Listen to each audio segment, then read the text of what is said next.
చరిత్ర సృష్టించినోడు ఇప్పుడు ఆ చరిత్రని తిరగరాయబోతున్నాడు. అబద్ధాల గోడల్ని బద్దలు కొట్టి నిజాలను రాగా మీ ముందుంచబోతున్నాడు.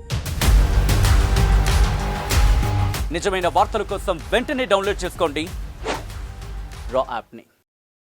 ప్రజల వద్దకి పాలన 19 నుంచి 24 మధ్యలో 13 జిల్లాలని 26 జిల్లాలుగా విభజించాడు జగన్మోహన్ రెడ్డి గారు.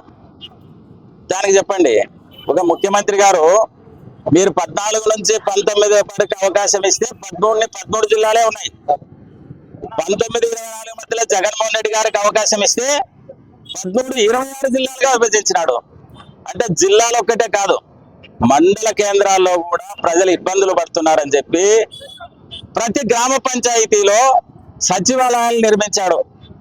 మళ్ళీ రైతులు ఇబ్బంది పడకూడదని చెప్పి ప్రతి పంచాయతీలో ఆర్బీకే కేంద్రాలు, రైతు భరోసా కేంద్రాలు ఏర్పాటు చేశారు. మరి అదే విధంగా ప్రతి గ్రామంలో కూడా హాస్పిటల్ ఉండాలని చెప్పి వైఎస్ఆర్ హెల్త్ క్లినిక్ల్ని ఏర్పాటు చేశారు. పరిపాలన సరే, ఎవరు ఏం చేస్తారని మీరేం చేస్తారనేది మీరు చేయాలని చెప్తున్నాం. మేము 18-26 జిల్లాలు చేసినాము, మీరు ఈ జిల్లా ఎందుకు చేయలేకపోతున్నారు? కూటమి నాయకులకు ఒకటే చెప్తున్నా, ఆదోని జిల్లా చేయండి. ఆదోని జిల్లా కోసం మేమందరం కూడా మద్దతు ఇవ్వడానికి, ఎందుకంటే రాజకీయాలకు అతీతంగా ఇది పోరాటం చేయాల్సిన పని అని నా అభిప్రాయం. మరిన్ని వీడియోస్ కోసం ఛానల్ ని సబ్స్క్రైబ్ చేయండి. లేటెస్ట్ అప్డేట్స్ కోసం వాట్సాప్ ఛానల్ ని ఫాలో చేయండి. అండ్ లింక్ డిస్క్రిప్షన్ లో ఉంది.